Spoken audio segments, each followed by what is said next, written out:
Go. Hello, everybody, and welcome to yet another edition of the ALEE Plus newsletter podcast version. We'll call it the Newscast Podcast. Now, can we start over, Dave? That was dumb. What did I call it yesterday? I called the Newsletter Cast. So we'll start again. Sorry about that. Newsletter. I got to remember it's the newsletter, not the newscast. Newsletter. Got it. Okay.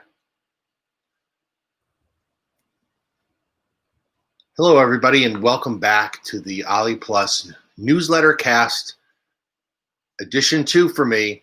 And today I've got a wonderful guest that I'm going to bring in, a great friend of mine, and his name is Dave Stevens. And I'd like the consumers who are watching and listening to this, to learn who Dave Stevens is. Dave Stevens is a great friend of mine. I've known for a long time. Welcome, Dave. Dave, who has his own website, Dave Stevens Speaks. And I just want to welcome you to the ALEE Plus world, and here we are in our first few months of operation, and I get to bring some pretty cool people in that I've known for a while. And Dave, I'm really happy and honored that you would join me today. Well, thanks, Mike. It's awesome to be a part of this exciting project, especially given the challenges of my life. For the viewers and listeners, I was born without legs, and played sports and worked my way up into TV, 20 years at ESPN, working with you. Both of us saw our careers end a little bit earlier than we expected at ESPN. So we've reinvented ourselves in amazing ways. And I'm just so excited to, be able to share my story, but also the excitement of ALEE Plus TV, what you guys are building as a brand, and for the things that people can see down the road. And so, we'll just talk a little bit about my life today and what it's been like. And we'll just have a little fun with our journey. And our viewers and our readers, our consumers, I hate to call them consumers because it sounds so commercial, but really what they are very experienced. We really direct our content toward 50 plus. We think that 50 years at that threshold, at 50 years and beyond, you're more experienced, you're healthy, you're active, more experienced, and in better shape than you've ever been in your life to make decisions and so on in life, but also to experience life in a different way. So much of our careers, our families, and so on are expended by the age of 50. So I wanted to introduce you because I think you've got a great story and would like to bring you back and have you part of the ALEE Plus family overall anyway. So let's talk a little bit about who you are, where you came from. So before you got into media, you were growing up, and when you were growing up, you had a very unique childhood. Let's talk a little bit about that. Yeah, I mean, being born without legs in the late 60s, 1966, there were chances to be institutionalized still, and I was put up for adoption, so I had 2 strikes against me right away. Loving couple, grabbed me and adopted me and raised me, but we were really poor. We moved, I don't know if I ever estimated 13 to 18 times in my life because we were so poor, and we, had to move from place to place given the finances. And when you're a young kid, you're not privy to the knowledge, so you just go along for the ride. And at some point I decided I didn't want to be poor and in poverty anymore. I wanted to do things. So I started playing sports. I started wrestling in high school. I started playing football in high school, and I started playing baseball. And those sports brought attention to me and kind of really helped, get me on TV on That's Incredible and other shows and Reader's Digest and all these things that kind of helped me get a scholarship and a TV job. And so I've been very blessed. I don't look at having a handicap or disability as people label that. I look at it as I turned my disability into my ability, and I used what gifts I had. We all have gifts. You just have to figure out how you can get the best of yours out of you to utilize that and make a difference and an impact in life. You have a unique perspective, obviously, on life, but you also have, and what you just showed, just a brief snippet, you have a well-chronicled life. You have chronicled your life in pictures and video and sound since you were a child, and I think that's a very incredible way, and I'll use that once again because you were on the show That's Incredible. You were interviewed by Fran Tarkenton, and all of this, the video, the pictures, and the sounds of Dave's life are available on Dave Stevens Speaks. You can see a lot of his video and his life chronicled. But that was only the start. The fact that you were a wrestler, a baseball player and a football player are really feats that people can't even imagine, given the physical challenge that you may have had being the shortest one on the field. Let's put it that way. But you were pretty tough. You played the defensive line. You made tackles. You threw guys out. You swung a bat, and you also wrestled. And I believe that I've seen the video where you were actually parodied by Seth MacFarlane. Talk about that. Yeah, I mean, you don't imagine that somebody would see your life and then throw it on a cartoon like American Dad. They had a kid on a skateboard with no legs come out onto the wrestling mat, beat the kid, chase him around on his arms, and then come off with a victory. And that was pretty much how my life was. People were always intimidated, one, because I was a lot bigger with my upper body than most people, and two, I had strength that I knew what to do against you leggies, and you guys didn't know what to do against me. So it was an advantage where, wrestling turned out to be my favorite sport, but it was baseball and football that really took me to the next levels in college and the professional level. And one other note about your athletic career, you did have a couple of professional opportunities. Talk about those. Yeah, I mean, when I got out of college, I was playing I'm still the only legless college football player ever. I'm real proud of that. And I got to try out with the Dallas Cowboys. So I got to go to that old Texas stadium and walk out there. Jerry Jones had just bought the team. And it was amazing to be a part out there trying out for the National Football League. And, I obviously didn't make the team, but it was a great experience. And then when I moved to Connecticut and started working for ESPN, the St. Paul Saints called me and they said, "Hey, we would like to have you come play baseball for us and play professional baseball." So there I was in 1996. Turned out I was teammates with Darryl Strawberry and Jack Morris. I started a game at second. I led off, played a couple of games at second base, and actually pinch hit for Darryl Strawberry in a game. So, I've lived, and I don't want to offend people, but I've lived a Forrest Gump life because I've experienced all these amazing things with Tiger Woods and Michael Vick and Drew Bledsoe and all these paths that my athletic career has come across. And like I tell people, if people are going to stare, I might as well give them a show, and I've tried to give a great show. And you've never asked for sympathy or pity. You want people to cheer because they see an athlete going all out. So athletics led to a life in somewhat athletics, but in the media being ESPN, and ESPN being, without a doubt, one of the great sports entities on the planet. And you came to ESPN. I was there early. You came in the mid run and spent about 20 years there. Talk about a little bit about your experience at ESPN. Yeah, it was, I got a little sidetracked from what my career was meant to be or thought to be, where I wanted to be on air. And ESPN had seen the things I was doing in Minnesota, interviewing Kirby Puckett and Vikings. And, when we did stringer work for ESPN, when they couldn't afford to send in everybody, I did all that work. They liked what I did. They said, "Would you like to come to Bristol?" And immediately I was like, I'll take any job at ESPN. You don't realize it's behind the scenes, but I had 20 years there. I got 7 Emmys, and just great memories of Chris Berman, Tom Jackson, Kenny Mayne, Dan Patrick, all those guys, Tirico, the guys you worked with on the road in the early days, Bob Lee. And, despite, getting laid off in 2015 and being a part of those layoffs and the current layoffs, it was a great time to be a part of that organization when it was in its heyday, because you join now, you work there now. Yeah, it's cool. But ESPN was the mecca of any broadcaster's career. And I reached that epitome, and I'm so lucky that I was able to.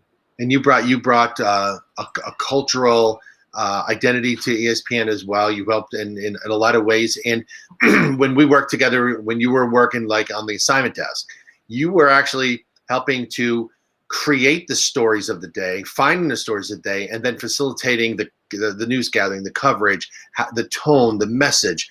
How has that helped you since ESPN when you're doing your own shows?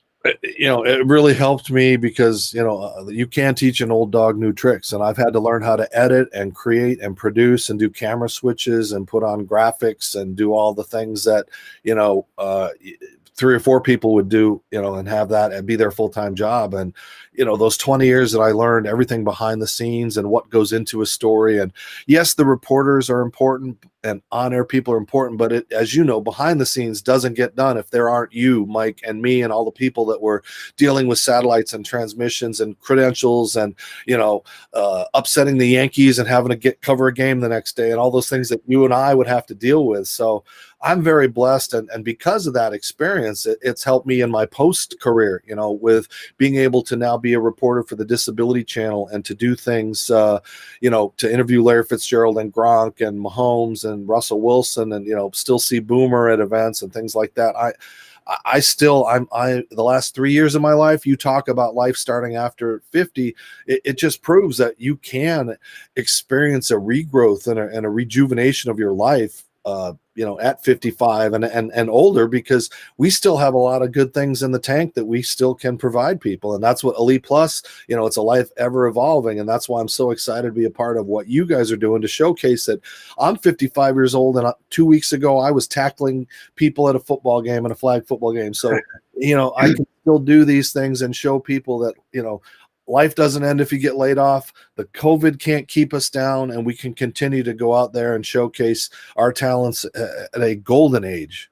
I think the one of the most notable, if we back up 5 years when we left ESPN, you were about to turn 50. So you not only had the opportunity that was that came your way, which was to change your life, change your career, move forward in a different direction, and turning 50. And 50 is the darkness behind the door, like the Twilight Zone. You can open the door, what's behind it? Oh, it's just 50.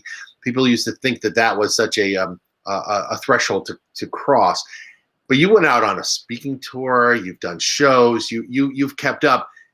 And one of the things I'd like you to explain is it's not only the athletes that we grew up with and the athletes that are consumers and our the older viewers, the older consumers will relate to the old time athletes, but some of their children and grandchildren have now become guests on your show, and they are remarkably emotional interviews at times. Speak about a little bit about the tours and how you relate to the athletes and their families. Yeah, I mean, it's just kind of fallen there that, that old adage that sex sells, where I've turned my not having legs into a tool, because that elephant in the room goes away real quick when an athlete sees that I'm not that usual reporter, or that I'm not going to take advantage of them, or, I do my homework. I try to say, hey, your baseball coach in high school was your most influential. And they look at me and go, all right, let's talk about that. And they'll go places. I've had Ryan Leaf talk about trying to commit suicide. I've had Drew Bledsoe talk about having Tom Brady push him out of the lineup. I've had Chris Long say, I'm one of the greatest interviewers he's ever had around him. And then I had Jim Abbott say, nobody's ever asked him questions that he's ever heard of like that. And so I have a little insight. And once these athletes like Gronk and these guys get next to me, we just have fun. And, I think not having legs, they realize, wow, it opens up. I see people differently with disabilities or differences, and they look at people differently, and it helps with inclusion and acceptance. And then when people see these things, they're like, wow, what a nice gesture by so-and-so. And the leagues have opened up, the NFL, the NBA, MLB, I'm getting set up for the Super Bowl again. And a lot of media aren't even going and can't go. So I'm so blessed. Some of those players will know you when they see you, because they see you every year. How many Super Bowls have you covered? 21, 22. I've lost track. They know you. They'll come find you. They remember the face. I think that's what they remember the most. But but it's also helped lead to charity functions and things that I now do besides TV and television. Working with Disability Dream and Do, which is baseball camps that we put on for disabled kids. What's that one? Nubability, which is sports camps for limb different folks, where now I'm the next Shaquem Griffin can be seen, the next Jim Abbott, the next Dave Stevens out there missing an arm or a leg, giving them opportunities to play sports. And, of course, playing football for the Wounded Warrior Amputee football team, meeting guys, playing with Snoop Dogg, chasing down Michael Vick, Drew Bledsoe. So, yeah, I mean, I didn't think I'd still be playing sports at my age. It just kind of shows that, we have that mind power. If you can convince your body to do these things, I can't do it every day. And you can't, Mike, but we can still make a difference no matter what age. I was humbled this fall when we were in Hartford at the Yard Goat Stadium, which is, once again, the second year in a row, the number one, minor league facility in the country. And Dave Stevens is running the facility for this camp with kids socially distant, all over the field, out in the outfield, in the infield, taking batting, live pitching, but with softballs. And these kids are in wheelchairs. They're missing limbs. There was a girl who could not see, and she hit the ball and ran the bases with Dave, because I saw that there's an amazing amount of inspiration that comes from Dave Stevens. And I just want people to know that Dave Stevens speaks. When Dave Stevens speaks, we should listen and we should follow. But what's your message to our folks, Dave? What would you like them to know today, in the holiday season and beyond? What's 2021? What does that bring for us? Well, I just tell people that COVID's been like a life lesson for a lot of people, but it's a life lesson I've experienced because I've been knocked down so many times, phases in life, things I've had, and you just have to know that there's going to be a brighter day ahead. Until those days don't exist and we're not alive, you take your breath every day, you get up. I put my pants on 2 legs at a time instead of 1 leg at a time. But, you have to go out and make a difference and not just feel sorry for yourself and sit back. So I'm hoping to get back on the road to be speaking, but, virtually I can do it now. I've learned, how to do a lot of technology. So I just did a Zoom presentation with GoDaddy. Mm-hmm. And so I want to be able to tell my story and continue to try to inspire, motivate not only the disabled, handicap folks, but the parents, the people that have to deal with those challenges, the parents that are homeschooling their kids with disabilities that have never had to deal with those kind of things. And just to give them an idea and a sense of, hey, if Dave has it that bad, what am I bitching about? What am I complaining? And they can see my videos on Facebook or Instagram or YouTube. Go to Dave Stevens Speaks and you can see the interviews. You can see my sport events. You can see all the things I've done. Like you mentioned earlier, I'm so blessed that people have been able to document it for me along the way. And briefly, Dave, I know you're dealing with one of the universities in our state. A little bit about that, whatever you can publicly announce. Yeah, I mean, I've just been approached by Quinnipiac College to come and start a television network eventually for disabled students, a pilot program around starting out at Quinnipiac. They have a higher number of challenged folks, so it really is a great idea. And they're bringing me in to kind of teach both sides, to teach the ability to have people with non-disabilities. How do you work with them? How do you coach them? How do you mentor them when you have never experienced a disability or a learning disability or a mental challenge that most professors, again, at ESPN, my experience is I was one of the first disabled people ever hired there. Okay, how do you judge me? How do you rate me? We don't want to upset the cart. We'll just treat them and pass them along. And they learned right away that was not my personality. Yeah, the one thing I think is the most poignant point about this opportunity that we've discussed is that you don't just isolate those with a disability to work amongst themselves. You teach them to overcome or not even worry and work around, but also to fit in. Everybody fits in, and the inclusion with those with disability, I think, is the most important part that you bring. Nobody would know that you had a disability if they saw you in action. Yeah, I mean, that's why I've kind of turned my show into the waist up. I don't have to dance and do anything and show people I don't have legs. I mean, my fans and my following know, and then if they don't, well, then, I just want to be judged, and that. I've wanted to be judged on my abilities, not my shortcomings, or, any of the things that people might say, because they have a tough time telling people that if you have a disability or affliction, it's always, I don't want to confront them. I don't want to upset them, but it doesn't help us. If we can't live in the real world and expect the expectations of a real world, we're going to fail. They're setting us up for fail if they're not honest. So I'm going to be hard with these kids. I'm going to judge them. I'm going to say, hey, if your hand is crippled or shriveled, don't put it on camera, hide it or something, or let's do the best way to bring out your best qualities, because competition for us is much harder than somebody that can walk in and do these things. I've got challenges at stadiums that we haven't even talked about, getting in, getting out, so I'm excited about the future, and I appreciate Quinnipiac having such a thought process to think outside the box and try to start something like this. Give yourself another plug here with the Dave Stevens, where people can find you on Dave Stevens Speaks. This is Dave running the show here. I'm sitting back at the desk, even though I'm hosting. Dave does this, and he does this very eloquently. I think you are an inspiration to many of us. I really have the honor of not only knowing you, having worked with you before, but setting something up to work with you again in our future together. And we're going to bring not only to bring your story out, it's really to inspire others that they can overcome, they can be successful because they've got Dave Stevens to speak up to or look up to, and also to speak on their behalf and get them to evolve. So no matter where you are in life, life is ever evolving. Dave, I want to thank you so much for helping us to introduce you to our folks to see this. And I invite them all to come over to Dave Stevens Speaks. Look at some of the shows, some of the most recent shows that you did. Cal Ripken's son, Harry Carey's grandson. There's some really, really good shows that Dave's done, and he's got a lot of that archived on his site. A really good listen, a really good read, and a really good inspiration for most people, especially during the holiday season, a year like 2020, like none other. I think, Dave, I think there's bright roads ahead for you, and I look forward to working with you. Well, thanks, Mike, and hopefully if people are watching this, make sure they watch ALEE Plus TV. A lot of good content starting. You might have some cool guys you might recognize hosting shows down the road. You never know. So might be one named Dave Stevens there. All well, right, thanks.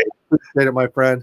Thanks. Have a great holiday, and we will be we'll be doing this much more often.